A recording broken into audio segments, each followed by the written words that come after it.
Sarap guys. Nakapuno.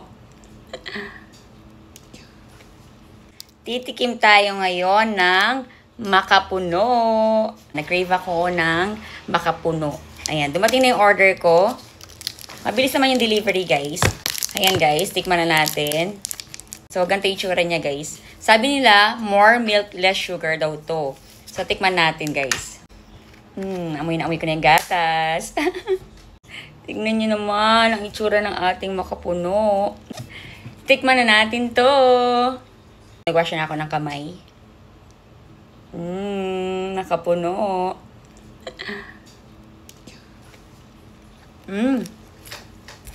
Ang lambot.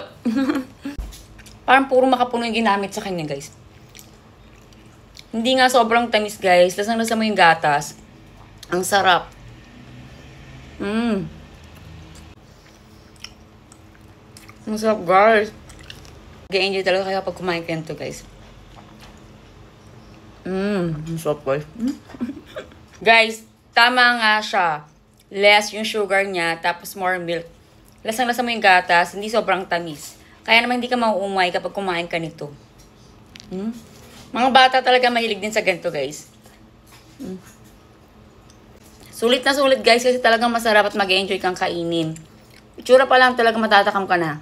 Kung gusto nyo tikman, kung ganito kasarap na makapuno, guys, ilagay ko sa yellow basket yung link. From Nice Susans nga pala to, guys, makapuno. Makapuno bites. Check out na! Click the yellow basket.